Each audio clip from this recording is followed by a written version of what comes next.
Hi, welcome to the Ellis Talker Show. I'm DV LeBron, and today I have a very special guest. I have Mr. Thomas Palladino with the Texas Veterans Commission. How are you doing, sir? Oh, great. I am great, DB. Thanks for inviting me on your show. Well, thank you for coming, sir. I reached out, and you were so gracious as to come on and talk about veterans issues, something that's near and dear to both of our hearts. Can you go ahead and tell the people kind of about yourself personally? Sure. I'm Tom Palladino. I'm the executive director of the Texas Veterans Commission, which is the State Department of Veteran Affairs here in Texas. And I'm an Army veteran. I served in the Army from 1982 to 2009. I retired in 2009 and here in Texas. And I then started this job in 2010. And I've been the executive director of the Texas Veterans Commission since that time. Wow, that was a long time for serving too. We were talking about that. Um, I appreciate your service to this country, and then continuing to serve, and especially in this role of helping vets out with all different kinds of things. So I know that the Texas Veterans Commission does a lot for veterans. I wanted you to kind of just kind of give a rundown on all the things that Texas Veterans Commission does for vets in the state of Texas. Sure, Davey. So every state has a State Department of Veteran Affairs, and in Texas, it's the Texas Veterans Commission, and we have five commissioners who are appointed by the governor, right? And they oversee the commission and meet quarterly and set public policy for a commission. And one, in fact, Jake Ellzey, who is now your U.S. Congressman, was previously on our commission. He was one of our commissioners before he became a state rep, and then became a U.S. congressman. So those five commissioners, then I work for, they're the board, right? And they set policy. And then I'm the executive director. And then what we do, we've been around since 1927. And we advocate, our mission is to advocate for veterans and their families and survivors across the state in many different areas, right? We provide as the best services we can provide for them, and connect them to the services to meet their needs, basically is what they do. So I just give you a quick rundown. The older services are claims disability service. So we have claims benefit advisors. They are located in 42 offices around the state. Most of them are VA facilities, like the Dallas VA, the Fort Worth VA, Waco. They're also in smaller cities like Tyler, and then across the whole state. And they file disability claims for veterans with the VA. And we have strike force teams in the Waco regional office or the Houston VA regional office, which work those claims behind the scenes. We also train and support the over 200 county veteran service officers who work throughout the state, who are the center of veteran services in the particular county. So we'll help train and accredit them so they can also file disability claims with the VA. The next service we have is employment. So we have about 180 veteran employment representatives throughout the whole state. They're in about 70 cities, and their job is to work with recently transitioning service members or veterans with significant barriers to employment to help them with their job skills. And we work with employers in order to do job matching to hire these veterans. So we work with the job skills with the veterans, and we work with the employers in order to hire them. And so we do pretty well in Texas. We're one of the best states for hiring veterans. The next program we have is our healthcare advocacy program. We have about 24 healthcare advocates. They're all located in VA hospitals and medical centers, and they're patient advocates for veterans. So if veterans have any problems with their appointments, doctor visits, if they're getting the runaround with the VA, it's all VA healthcare. They're pharmaceuticals. We're advocates that we represent them and will help them try to solve the problem with billing as well. They do that. Then we have our education program. They work with the schools to approve them to use the GI Bill. And in Hazelwood, the state education benefit, which is called Hazelwood. And we work with veterans to make sure they have access and ability to use those benefits. And if there's any obstacles, we help them overcome those obstacles with those education benefits. Then we have a mental health program, in that we work with veterans to get them into peer-to-peer counseling with other veterans, or if they want clinical services, we can do that, or get them in a mental health program with the VA. If they have any issues, about their mental health, we can help steer them in the right direction. And we have and because mental health it is an issue that we need to address and not dismiss, as well as we have an entrepreneur program that helps veterans start and maintain their own businesses. We have a women veterans program that focuses in. We have women veteran coordinators around the state. We have 4 of them, and they will actually work with women to get them into the services to meet their needs, whether it's healthcare, childcare, employment issues, right? It doesn't matter what it is. We will find out what they need and try to get them into those services.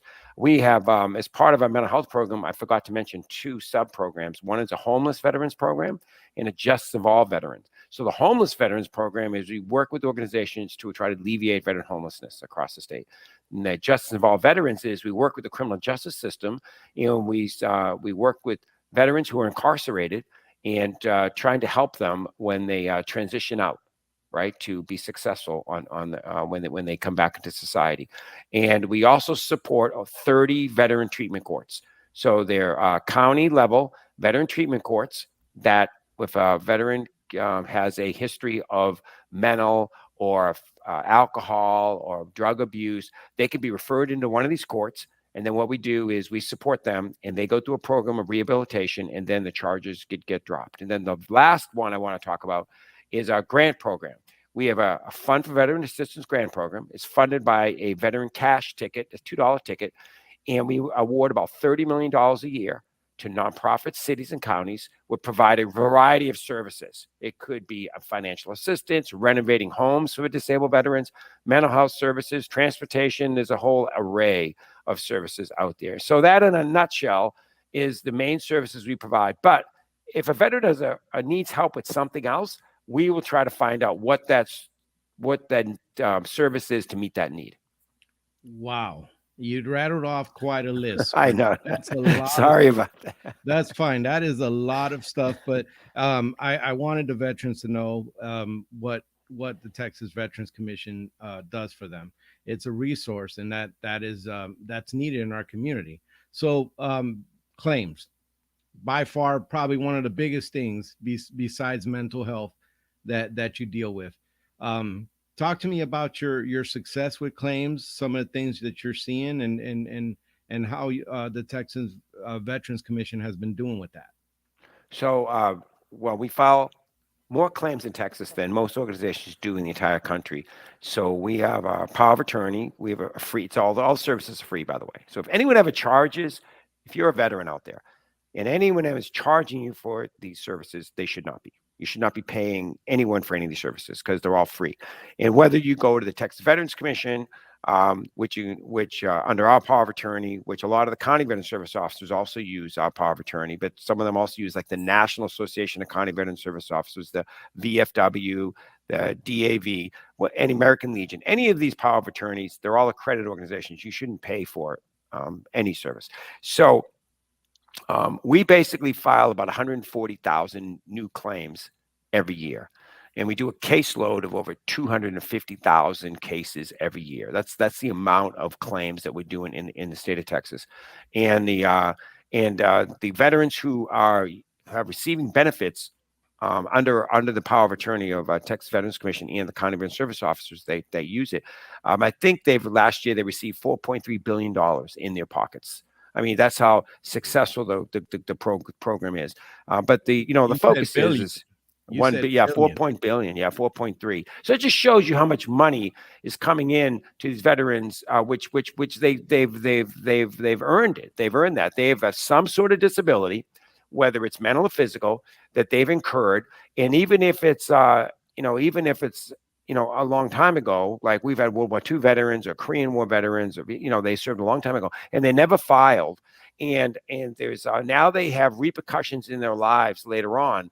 You could trace that back to their service in a lot of cases. So our benefit advisors or the county veteran service officers who we work with, they'll work those with their medical files, and we'll get them examinations with the VA, and we advocate for them with the VA, and it goes all the way through.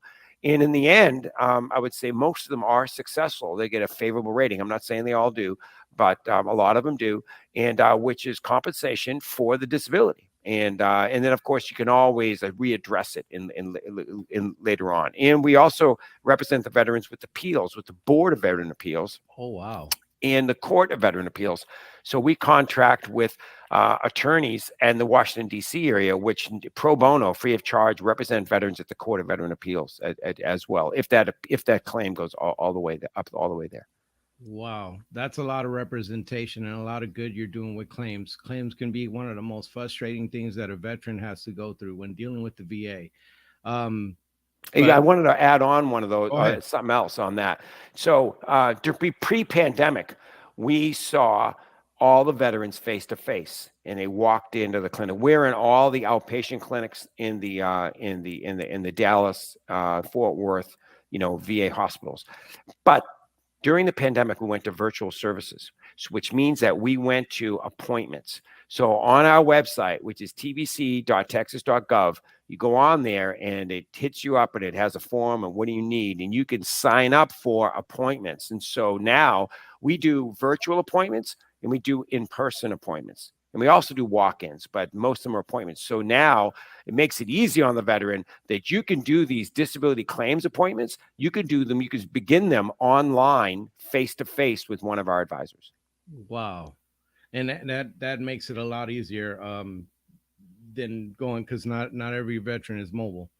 But I that's fascinating. I'm still stuck on some of the things that you were saying, billion and stuff like that. um a lot of veterans go through a lot of hard stuff, but probably the second hardest thing to deal with the VA is care. Care can be quite a behemoth. So my earliest one of my earliest memories was my dad uh in New York, my dad telling me, look, we were looking down at a guy who was laying on the street, and he was a very apparent Vietnam veteran, and my dad was a Vietnam veteran, and my dad said, this is how our country treats our veterans. And that stuck. That hurt, that stuck. But he loved his country all the way to till the day he died. And I ended up serving, and that makes three generations now. um it's very hard to deal with the health. So as far as you were talking about patient advocates, and how does that work? Because one of the biggest things is the veteran can't get the care that they need. So how does that work? So the legislature, gave us these resources. They allocated them for us, and they allocated these healthcare advocates. And we made a deal with the VA, with the Vision 17, which is in Arlington, and with the VA hospitals, that we could place them in there. So they're healthcare advocates, they're patient advocates, they're in these VA outpatient clinics, or they're in the hospitals, and they work for the veterans. So the VA has their own patient advocates, and I'm not saying they do a bad job, but they work for the VA. These patient advocates, they work for the veterans. And so basically there's a VA form that the veteran signs that gives them ability to represent them. So they can go, whatever the issue is, making them appointment, solving problems with the doctor visits, or with their health care in the hospital, or the billing. They can go and they will try to resolve that issue, right? They'll look up their file, they'll find out what the options are, they'll call the veteran, they'll do the groundwork. So the veteran doesn't have to go in and tromp around the medical facility to get the runaround. So our advocate will get the runaround until he or she solves the problem, and then works with that veteran to solve that. And there's many instances of this. The VA and some healthcare centers, because the state's divided up. There's a veteran integrated service network, and then they're broken up right into the North Texas healthcare region, the Central Texas, South Texas, West Texas. So some are better than others. Some, give better services than others. They all try hard. I would say that none of them don't try hard. They try hard, but they're overwhelmed and they're spread thin. So especially in the rural areas. So that's where we find out these veterans that can't make appointments. So they make an appointment, they go, and they get the runaround. And a lot of the care is also sent to private providers who are non-VA providers, and then they'll get a bill. So the non-VA providers sometimes will bill the VA, and the VA doesn't pay in time, so they bill the veteran. Well, the veteran shouldn't pay. They should come to us, and then we will get with the VA and TRICARE and to make sure that that bill is paid. The veteran should never pay a bill, that they that the veteran, they're either the VA or the insurance should pay. So whatever it is, and the wait times are too long, they come to us. We will try to solve that or get them into a different clinic, right, in order to solve their issue. Also, there's telehealth where we get it. We'll help them with that too. Wow, that is good. And you were mentioning, you mentioned women veteran. Um, One of the other parts of healthcare is 22 a day veterans dying, and I know that statistic is changing, but it's still too high. That are taking their lives because of post traumatic stress, and when it comes to women, MST, military sexual trauma. So you were saying that you have like advocates or stuff like that for women's healthcare. Can you tell me about that? Yeah, so we have women veteran coordinators. We have four. We have a director, and then four, which is only a couple other states have a women veteran program like that. And so they work with every organization out there. A lot of them nonprofits, local government, most VAs, the big VAs have a women veteran program, and so they work with them in order to make sure that the services are available for women veterans that need those services. There's a Texas Veterans Network as well that is provided by Combined Arms up in the northern part of the state. And it's a database of different services that you can use, and they'll make sure that we identify what women veterans need. There's a lot of women veterans needs fall in the area of homelessness, single parent, issues where they're trying to take care of the family and they're a single parent, employment issues, healthcare. Yes, there is mental health as well, and physical health issues. Military sexual trauma, which men can suffer too, by the way, and so you do have a vast array of issues. Also, there's an issue with women veterans, which we've always tried to solve, is the recognition as a veteran. So, historically, not all women veterans go through this, but there are some that go through that they don't recognize themselves as veterans. And so we did a big awareness campaign, to I Am Not Invisible campaign, to understand that you're recognized too. Where there's historically, you'll see a man and a woman will go into a VA hospital, and the receptionist there will talk to the man that he's the veteran and not the woman, where she happens to be the veteran too, or is the veteran and the man is not. So we it's an awareness campaign, but also not just that, but to identify themselves as a veteran and to seek services to meet their needs. And that is that's a great accomplishment, because that just helps them with the quality of life. Because the whole purpose here is to improve everyone's physical and mental well-being and quality of life. And so we try to hit those needs. Homeless. There's more homeless veterans than people think, because a homeless veteran is not just a homeless veteran living under a bridge or in the woods. A homeless veteran is also a homeless veteran that's living in their car, or they live at someone else's house, and they go from house to house to house. And if they have a single parent and they have children, that makes it very hard to manage that lifestyle. Now with the homeless vets, in Ellis County, there's the Serenity Veterans Home, but there's other places. How does TVC help with veterans that are homeless, or help those that are helping those Texas veterans that are homeless?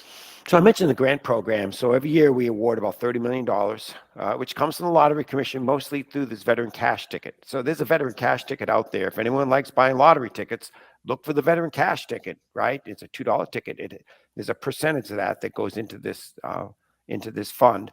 And our commissioners award grants every year to all of these nonprofit cities and counties. And part of those services is homelessness and home improvement. Home improvement for disabled veterans, and then homelessness, to alleviate homelessness. They go to organizations that will take homeless veterans in, or try to get them into appropriate housing, or get them job skills, or put them into programs for rehab as well. Because there's many issues that contribute to someone being homelessness, right? It isn't just one issue. There's a whole bunch of issues. So we try to identify what those issues are and get them into a situation where they can get out of homelessness. And so there's many organizations out there that we fund. And most of them are in metropolitan areas. They're in cities because that's where most of the homeless veterans, are. Yeah, and that house thing. Since you were saying that, I know that Texas helps veterans, and you kind of touched on it, and a lot of veterans don't know that Texas will help a veteran fix up their home. That's right. They have a I don't know if it's a loan. Please correct me if you could tell me about that. So there are these organizations there that we provide grants to them. Their construction companies, or they do, like Habitat for Humanity is one of them. And what they'll do is they will either build new homes or they renovate existing homes, which is most of the money goes to that. And it's for disabled veterans that need some sort of repair or construction of their home to make it ADA compliant. And so they'll go in there and do that. And so it's on our website. So our website, tvc.texas.gov, if you go under grants, and then it shows you the current grants by region. It actually will tell you North Texas, Central Texas, South Texas, and they're in there. And it'll tell you these organizations and point of contacts for every organization that has received a grant funding, right? And so that people can look to these to find out if there's an organization there that might meet their need. But also, if they just go to our website, there's a form, like I said, pops up, and they put in there what they need. They put in the form and they submit it in, and it goes to that program. And it's like, I need help with, housing. I need help with renovating my home.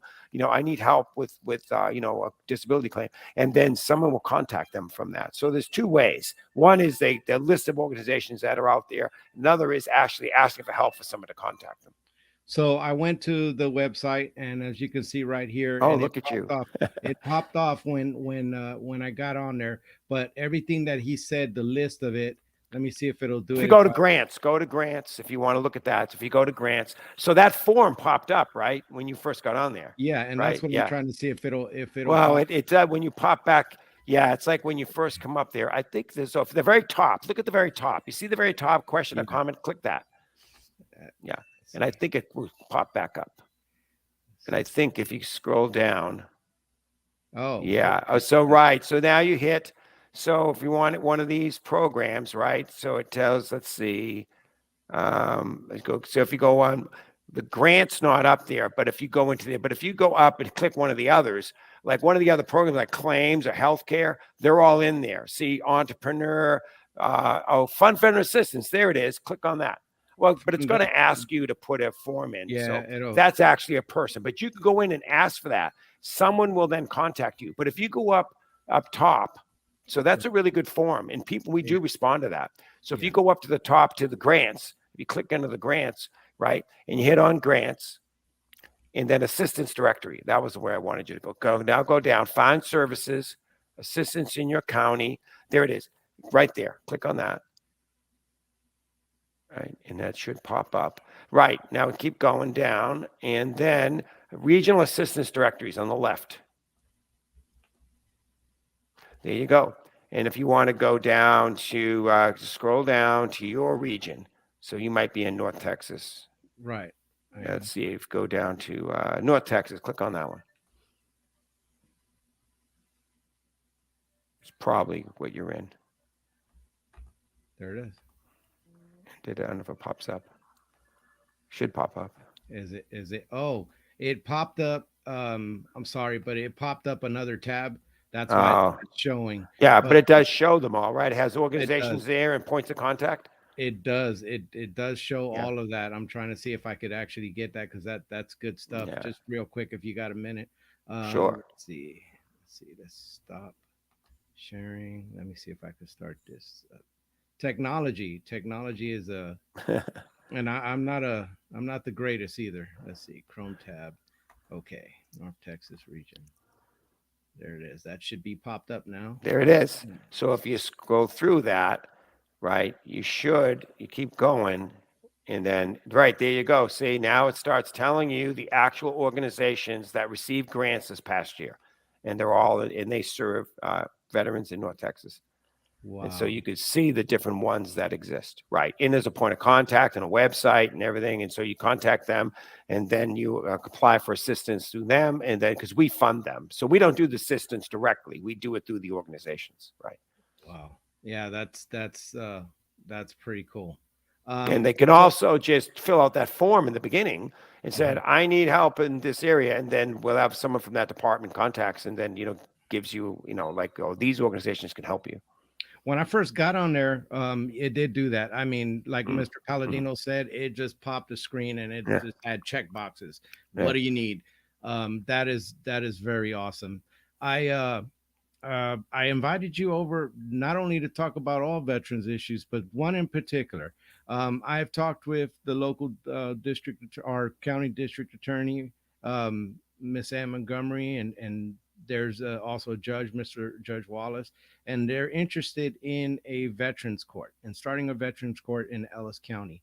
Now, this is something near and dear to my heart. I happen to be in the criminal justice field, and I see a lot of vets that are there, and it breaks my heart. It really does break my heart because by the time they come to me, there's no redemption for a while. Um, so, can you tell the people of Ellis County about a veterans court? What would be the benefit of a veterans court, and how does the Texas Veterans Commission help establish a veterans court? So the Texas Government Code allows counties, if they so wish, to create a veterans court. Their Veteran Treatment Court is their official name.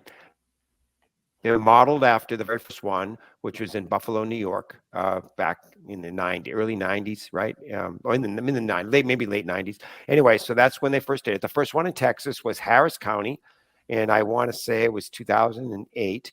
And what it is a court that the DA refers veterans into, and it's a judge, so it's voluntary. So it's a judge that has a court, and it can be a misdemeanor court or a felony court, and the judge volunteers to do it, and then they fit the criteria, and then the county declares them a veteran treatment court, and then they can get funding to help fund it through the governor's office and the Veterans Commission. They're the two sources that you can help fund the court, for the extra expenses. And so what happens is the veterans get referred into this court.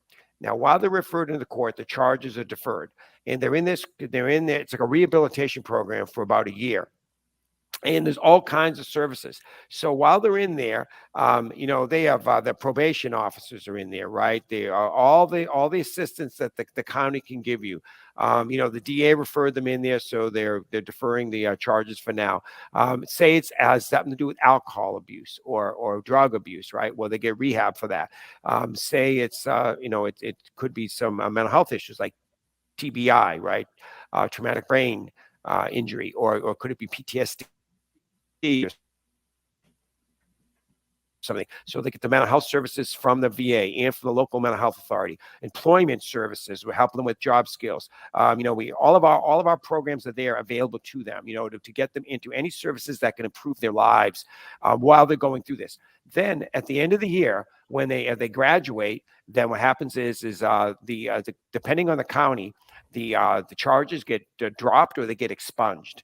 So drop means that there's still a record of arrest on your record, but the charges all got dropped, right? And it's all been adjudicated in the court system. Expunged means, which some of them do that, where there's no record even of the arrest, right? So they're gone. And so it's a great way to rehabilitate, those offenders. Right now, there's 30 courts. I have the list and I can always send you, but there's 30 courts. Yes. I think in your area, I know there's Dallas. Of course, there's Dallas and there's Denton County, Dallas County.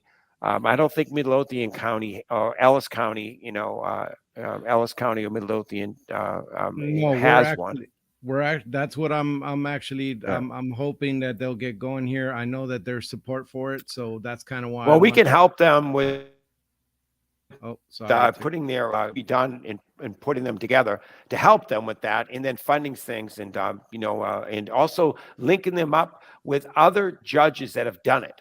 So some experienced judges. So I can contact Judge Wallace, right, and try to give them a system any way we can to do that. It's very beneficial, I think, for the veterans. And I think last year, 1,200 veterans were enrolled in the veteran court program across the state.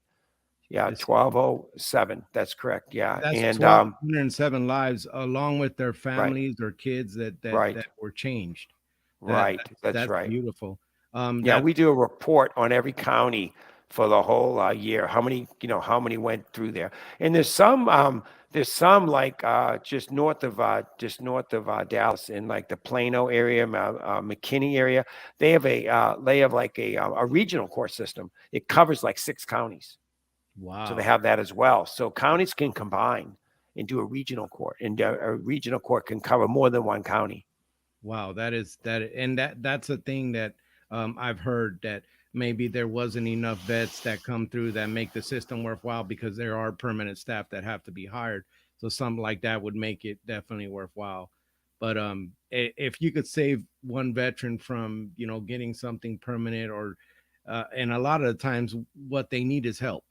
What they need is help, and they get the help in these tech, and they have to do something. They don't get to just get the benefits and not put in their One of the time. most powerful things that I've actually attended is these graduations, the Veteran Treatment Court graduation. You'll see the Oh, gratitude of the veterans that have gone through the process safely is support, the court, how they've helped change their lives and get them back on track. yeah, that has to be amazing. Well, Mr. Palladino, I could have you on all night because this is so informative to veterans, but I try to keep these at half an hour. I do appreciate you giving me your time because this is your time. And is there anything kind of in closing that you'd like to tell the people of Ellis County? Well, I want to tell you that I want to thank them for, supporting veterans. Whether they're, I always say there's 3 types of people that exist in Texas. The ones that are veterans, the ones that members, and those that support veterans. And also, DV, I want to thank you for your service for over 10 years in the United States Navy. I don't know if everybody knows that, but you are a veteran yourself who has served on active duty, and in the reserves. And so I want to thank you for your service as well. Um, Thank you, Mr. the Palladino. You're welcome. And to me, there's no higher calling than taking care of our children and taking care of our veterans. And Texas is one of those states that really does do that. That goes above and beyond. Here at the Texas Veterans Commission, we work with anybody that wants to help veterans. Right, the counties, we could go. Remember, your county veteran service officer is a very important point of contact in your county, and the VA as well. We work with them and all the other cities and counties and state agencies that they work together. Our website again is the www. .tvc.texas.gov, and on there we renovate that website all the time to make sure that it's user friendly. You can go also, there's another website the state has. It's called the Texas Veterans Portal. And if you go there, it's not just our information, but all the services in Texas that are out there, whether it's like, discounts for hunting licenses and state parks and fishing licenses and the such. And there's services like that. You can get veteran on your driver's license. I mean, there's a lot of services in Texas that people don't know about. So, if you need anything, get the word out so they contact us and we'll get them to the right source that meets their need the best way we can. And I also like to say in closing that, let's make every day Veterans Day, not just November 11th, but every check day. And there's the very last thing. I know that said that was the last That's thing, but fine. I just remembered the legislature passed a law this past year, making the 11th of every month buddy check day. So basically, is that on the 11th of every month, because the November 11th is Veterans Day, but the 11th of every month, they passed a law that's calling it buddy check day. So we were pushing that out. So what that means is veterans and family members of veterans check on your buddy on the 11th of every month just to see how they're doing, right? See how they're doing, if they need any help, whatever it is, so we can, address their needs if possible. So I close with that. Wow. Veteran buddy check every 11th of the month. Check on your veteran buddy. You don't know what they could be going through. Actually, you do as a vet, you know what they're going through, but everybody else, you may not know that they're going through something. Reach out to them. Your voice of support may be what they needed to get through another day. So just remember that. And Mr. Palladino, again, I really appreciate you coming. I wanted to see if I could reach out to you sometime about a Texas Veterans Court here in Ellis County. Maybe get with Judge Wallace. Sure, absolutely. Have So them connect with me and we'll help them. thank you so much. You take care, sir. Thank you, DV, for having me on. And thank you.